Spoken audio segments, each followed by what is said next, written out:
Right. ఇప్పుడు సరే భయంకర కర్మలు చేస్తారు కొందరు, తప్పుడు పనులు కావచ్చు, హత్యలు, దోపిడీలు ఏవో చేసి ఇప్పుడు బాధపడుతుంటారు అనుకోండి. చేస్తున్న కొందరు ఉన్నారు. సరే అంత దాకా ఎందుకు, చాలా అది లంచాలు తీసుకొని ఏదో పాపాలు బోళ్ళని పాపాలు చేసిన బ్యాచ్ ఒకటి ఉంటుంది.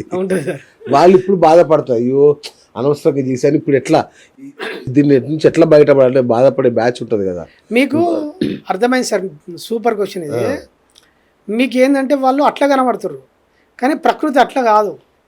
ఎవరైతే మోసపోవన్నో, ఎవరైతే నష్టపోవన్నో వాళ్ళ కోసం డిజైన్ చేసి పడ్డ వ్యక్తులు వాళ్ళు. ఇప్పుడు వాళ్ళు మంచోళ్ళే, వాళ్ళు వ్యక్తులు మంచోళ్ళే సార్. కొన్ని చెప్తే మనం ఉల్టా చూడాలి సార్, అన్ని డైరెక్ట్ చూడద్దు, ఉల్టా చూడాలి. ఇప్పుడు సహాయం చేయడానికి ఇప్పుడు నేను మోసపోవాలంటే మోసం చేసే వ్యక్తి ఉండాలి కదా, ఆ వ్యక్తిని సృష్టించబడుతుంది. ఇప్పుడు మనం ఈ సైబర్ క్రైమ్ అంటాం కదా సార్, నీకోసం ఒక యాప్ రెడీ అవుతుంది, డిజైన్ చేసి ఇరికిస్తా సార్. వీళ్ళు ఏమనుకుంటున్నారు, నాకు లింక్ వచ్చింది టక్కన నొక్కినా నా అకౌంట్లో ₹1,00,000 పోయినాయి అని మనం అనుకుంటాం. నీ అకౌంట్లో ₹1,00,000 రెడీగా ఉంటాయి, నువ్వు పోగొట్టుకోవడానికి యాప్ రెడీ చేసి పెడుతుంది, వాడిని సిద్ధం చేసి పెడుతుంది, నీకు పంపిస్తుంది, వాడు కరెక్ట్ నీకే కనెక్ట్ అవుతాడు. కనెక్ట్ అయ్యి కరెక్ట్ మీరే లింక్ అవుతారు సార్.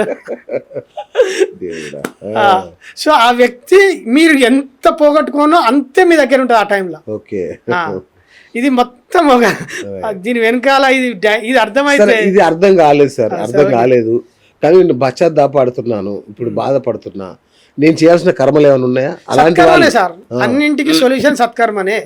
ఒకటి సేవ, సృష్టిలో అత్యున్నత ఫలాన్ని ఇచ్చేది సేవ. మన దగ్గర ఎంత ఉంటే అంత ప్రకృతికి ఇవ్వడం నేర్చుకున్నప్పుడు నీకు అన్ని పరిస్థితులు మారుతూ ఉంటాయి. ప్రకృతి గుర్తిస్తుంది, నేను గుర్తించి సమకూరుస్తుంది. నేను సార్ ఈ భూమి మీద ఒక్కడే ఒక సూత్రం ఉంది, కర్మ సిద్ధాంతము. ఇది ఒక్కటి అర్థమైతే మీ జీవితంలో మంచి నీళ్లు తాగినంత ఈజీ మీ జీవితం అంత సంతోషంగా ఉంటుంది. మంచి నీళ్లు తాగడం ఎంత ఈజీ సార్, మీ జీవితంలో ఆనందం అంత ఈజీ. ఎట్లా? సత్కర్మతోటి సార్, సేవతోటి. సో దీనికి అనుబంధంగా ఇంకో ప్రశ్న కూడా అడుగుతా. ఇప్పుడు ఈ యొక్క కర్మ చక్రం ఉంది కదా, ఈ కర్మ చక్రం నుంచి బయటపడి మోక్షం పొందాలి అంటే ఏం చేయాలి? అది సాధన ద్వారా సార్. గురువుల దగ్గర పోవాలి, జ్ఞానం నేర్చుకోవాలి, సత్యం తెలుసుకోవాలి, సాధన చేయాలి. ఈ శరీరం ఈ శరీరం నేను కాదని అసత్యం మనం చెప్పిన కదా సార్, అసతోమయ సద్గమయ తమసోమ జ్యోతిర్గమయ, ఇవన్నీ బంధాల నుంచి. ఇప్పుడు అన్నమయ్య చెప్తాడు కదా సార్, పైనే బంధాలు కట్టేవు నారా నిగమ నిగమాంతరవర్ణి ఒక పాట ఉంది కదా సార్, ఆ పాటలో స్పష్టంగా చెప్తాడు, పైనే కట్టేవు బంధాలు కట్టేవు నారాయణ అంటాడు. అంటే పైనే బంధాలు అని చెప్తాడు ఆయన, నేను చెప్తలేను కదా సార్, అన్నమయ్య చెప్పినప్పుడు ప్రూఫ్. సో ఆయన ఏమంటుండు, బంధం అనేది పైనే ఉంది లోతుల్లో లేదు అంటుండు. కానీ నేనేమనుకుంటున్నాను, నా కొడుకు, నా భార్య, నా తల్లిదండ్రులందరూ బంధాలని నేను పట్టుకొని వస్తున్నాను కదా. సో నేను లోతుల్లోకి వెళ్ళిపోయినప్పుడు ఈ సత్యాలు అర్థమైనప్పుడు టోటల్గా డిచార్జ్ అయిపోతుంది, ఒక్కొక్కటి విడదీసి పడిపోతుంది.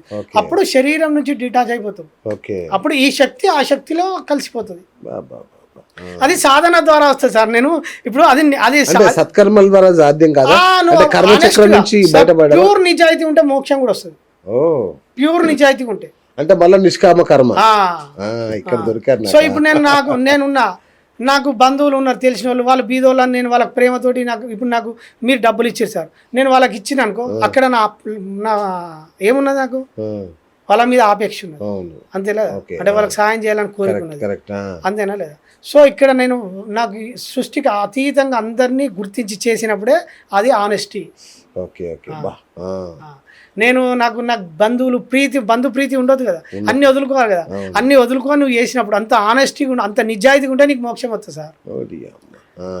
ధర్మార్థ కామ మోక్షాలు అనేది అందుకే స్పష్టంగా చెప్తారు మనం. ధర్మంతో మీరు చేస్తేనే మోక్షాన్ని పొందుతావు సార్. మోక్షం అనేది 4వ పాదం సార్, 4వ మెట్టు. ధర్మము, అర్థము, కామము, మోక్షము. మోక్షం ఎక్కడ ఉంది సార్? 4వది ఉన్నది. నీకు ధర్మం అనేదే తెలియదా? 4వది అసలు మనం మోక్షం అనే పదానికి అర్హులం కాదు సార్. సూపర్ చెప్పారు. అవును. సో ఇక్కడ ధర్మాన్ని తెలుసుకొని నువ్వు ధర్మం ప్రకారం జీవిస్తే నీకు దానికి అర్హత సంపాదిస్తావు. అసలు ధర్మమే తెలియదా? నువ్వు నిత్యం పూజలు చేస్తావు, అమ్మవారి పేరు మీద మేకనికి వస్తావు, అవును అంతే కదా సార్? అది కర్మ, దుష్కర్మ. ఒక జీవి బాధపడ్డదా లేదా? ఆ కర్మ నీకు అంటుకుంటుంది. నీకు అంటుకోవడం కాకుండా కుటుంబాన్ని పట్టి పీడిస్తుంది. ఈ 4 ముక్కలు తేల్చేశారు అసలు లైఫ్. అద్భుతం అద్భుతం గురుగారు. సో ఫైనల్గా మా ఇప్పుడు ఈ ఇంటర్వ్యూ చేస్తున్న వాళ్ళకి నాకైతే చాలా వరకు మీరు చెప్పింది అర్థమైంది. రైట్ గురుగారు, ఇప్పుడు చాలా మంది దాన ధర్మాలు చేస్తుంటారు, మీరు చెప్పినట్టుగా సత్కర్మలు చేయాలని చాలా అనుకుంటారు. అయితే ఎవరికి ఎక్కడి నుంచి చేయాలి? వాళ్ళ కొందరు వీలు కాదు. ఒకరు అమెరికాలో ఉంటారు, ఆస్ట్రేలియాలో ఉంటారు, ఎక్కడో ఉంటారు. కానీ అరే ఇక్కడ మన ఊర్లో లేదంటే మన చుట్టుపక్కల సంతోష్ బుద్ధ గారు లేదంటే బిఎస్ ఏదో మంచి పనులు చేస్తారు, వాళ్ళకి డబ్బులు పంపిద్దాం, వాళ్ళ ద్వారా సేవలు చేద్దాం ఏదన్నా అని అనుకుంటారు. కానీ వాళ్ళకి ఒక డౌట్ పీడిస్తూ ఉంటుంది, నిజంగా జెన్యునేనా కాదా, తినేస్తే ఎట్లా, మధ్యలో మెక్కేస్తే ఎట్లా, అంటే సమాజ హితం కోసం నేను డొనేట్ చేస్తున్నాను, వీడేమో హ్యాపీగా దాన్ని దొంగతనం చేసేస్తా అనుకున్నాడు అనుకోండి. ఇప్పుడు ఇట్లా జరిగితే ఈ కర్మ ఫలితం ఎవరికి అందుతుంది? Okay sir, good question. ఇది చాలా మందికి నివృత్తి అవుతుంది. ఇప్పుడు అమెరికాలో ఉన్న వ్యక్తి నాకు డబ్బులు పంపించాడు, నేను ఆ నిధులను దుర్వినియోగం చేసిన. రైట్. సో ఆయన సహృదయంతో పంపించాడు. అవును, ఆయనకు సహృదయం ఫలితమే వస్తుంది. మంచి ఫలితం వస్తుంది. సార్ నేను ఒక వ్యక్తికి డబ్బు ఇచ్చిన తర్వాత ధర్మము అంటే ఏంటంటే, దానము అంటే నీ ద్వారా ఇవ్వడం. ఇచ్చిన తర్వాత మనం డిసైడ్ చేస్తామా, అది హక్కు అవుతుంది. ఇప్పుడు మీరు నాకు ఒక 1000 రూపాయలు ఇచ్చి 10 మందికి భోజనం పెట్టమని నాకు ఇచ్చింది. నువ్వు 1000 రూపాయలు ఇచ్చిన తర్వాత నువ్వు 10 మందికి పెట్టు, ఇచ్చిన తర్వాత మీరు ఇచ్చిన అయిపోయింది. కానీ నేను ఆ 1000 రూపాయలు నేను దుర్వినియోగం చేసిన అనుకో, ఆ కర్మ నాకు అనుకుంటుంది. అర్థమైందా? సో ఇచ్చిన తర్వాత మీరు పక్కా ఇచ్చి రాలేదా చెక్ చేసుకొని మీరు దాని మీద దృష్టి పెట్టి దగ్గరుండి చేయాలి, మీరు చేస్తేనే అని మీరు చేస్తారు చూసినా, అది హక్కు అవుతుంది, దానం అవ్వదు. ఇచ్చిన తర్వాత మర్చిపోతే ఫలితం అంటుకుంటుంది, ఫలితం వస్తుంది. డిమాండ్ చేస్తే హక్కు అవుతుంది. హక్కు దానం కింద స్వీకరించబడదు. అర్థమైందా? ఇది ఒకటి. 2, మీ సొల్యూషన్కు నేను చెప్తాను సార్. ఇప్పుడు ఒక ప్రభుత్వం ఉన్నది సార్, ఒక గ్రామంలో ఒక కార్యం కోసం ఆ గ్రామ ప్రజల కోసము నిధులు పంపించింది. నిధులు పంపించింది, ప్రొసీజర్, దానికి ఒక వ్యవస్థ ఉంటుంది. మన సచివాలయం నుంచి కలెక్టర్ త్రూ పోతాయి, కలెక్టర్ నుంచి ఆర్డీఓ ఎంఆర్ఓ దగ్గర, అంటే టోటల్ ఒక ప్రొసీజర్ ద్వారా నిధులు పోతాయి కదా సార్. సో ఇక్కడ ఆ గ్రామానికి చేరే సమయంలో కింద ఒక ఎంఆర్ఓ కానీ లేకపోతే కింద అధికారులు కానీ నిధులు దుర్వినియోగం చేసాడు. రైట్. ఇప్పుడు ఆ శిక్ష ఎవరు వేస్తారు? ప్రభుత్వం ఏం చేస్తుంది, ఒక ఎంక్వైరీ కమిటీ వేస్తుంది.